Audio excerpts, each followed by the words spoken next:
simple. The first way is habits. So habits is something that you do regularly, okay? Habits. The second way is true in the present. True in the present means that you do something permanently, okay? General facts are truths. General facts are truths. It's some kind of well-known facts that everybody knows. The fourth way, future timetables or schedules.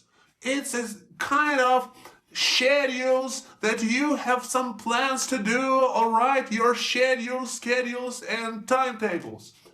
And the final way is directions or instructions. So now we'll come back to the habits and I'll tell you everything in detail. The first way of using the present simple is habits. So habits is something that you do regularly or very often or just often or always or rarely, okay? So these are markers for using the present simple in habits, okay? So the first sentence, I always learn English with Mr. Mark. So you always have to learn English with Mr. Mark. So the marker is always. Always is the marker for using the present simple. The second sentence, Jack usually misses classes. So Jack usually is the marker for the present simple, and misses, don't forget about the ending. The ending is es. Because we have Jack, we have he, we know that in he, she, it, we add es or s in the third person singular. Don't you understand? Okay, so the third example for you.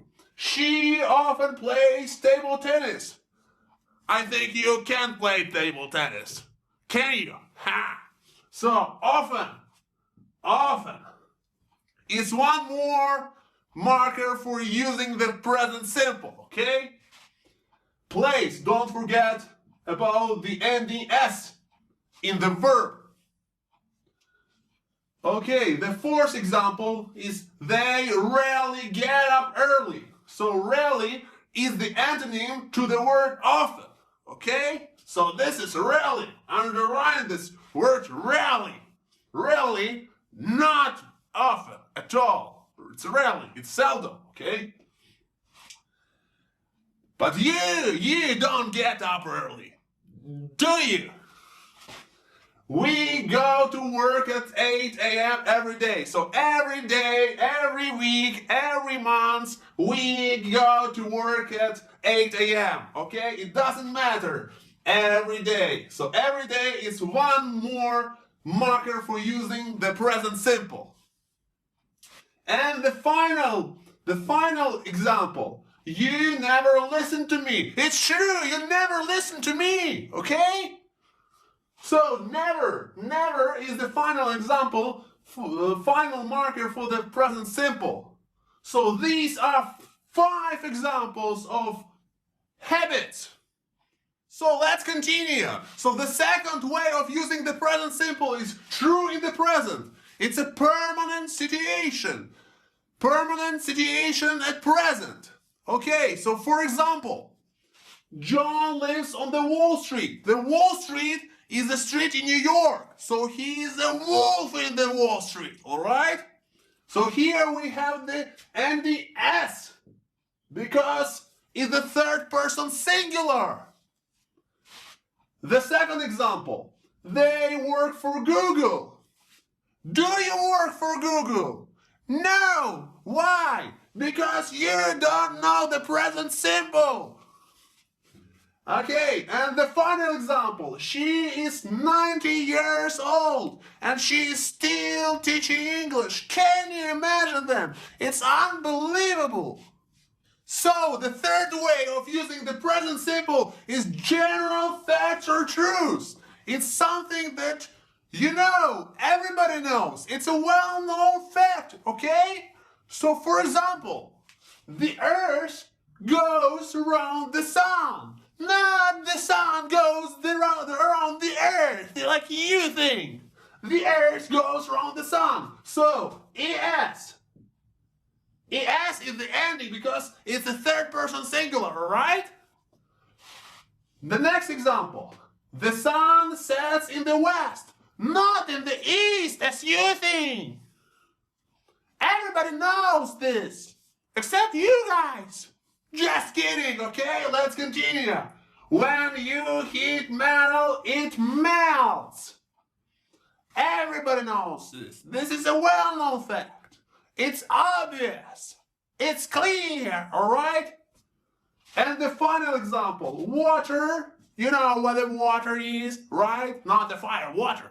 Water boils at 100 degrees Celsius, not Fahrenheit. Can't you understand? Just 100 degrees and boils. It boils, okay? The fourth way of using the present simple is future, timetables, or schedules. So schedule is like a British say schedule. Schedule is something that you put on agenda, you have the plan, you have something to do this week, that week, next week, okay? So, for example, your boss arrives at 7 a.m. So don't be late for this boss. Okay, so S, it's the third person singular. Arrives. The next example, they fly to the USA on Friday. Okay, this is their flight and they have to be in the US. They fly to the US on Friday. And the final example, our classes start this week. Don't miss your boat. I will be in your classes. Your classes start this week. And the fifth way of using the present simple is instructions and directions. Yes, this is like orders. You order something to do that. You instruct somebody, you inform somebody to do that. Okay? So, some examples. You walk for 100 meters and you turn left. And then you see Mr. Mark. Okay, so you can avoid this you. You can say walk for 100 meters and turn left. It's not necessary to use you, but you can. Okay, the next example. You open your book at page 43 and you see the rule about the present simple at page 443, yes? It doesn't matter the page, but you'll see that rule. Okay, so the third example. And this will be your homework for the next time. Okay, you write 5 sentences in the present simple in the comments below. And you use these 5 ways. So this will be your homework for the next time. I will check it. Alright, so, and the final example, what you have to do is you subscribe to my channel. You share and like this video. And you press the bell button beneath not to miss the next video from me. Okay? So, see you. Bye-bye.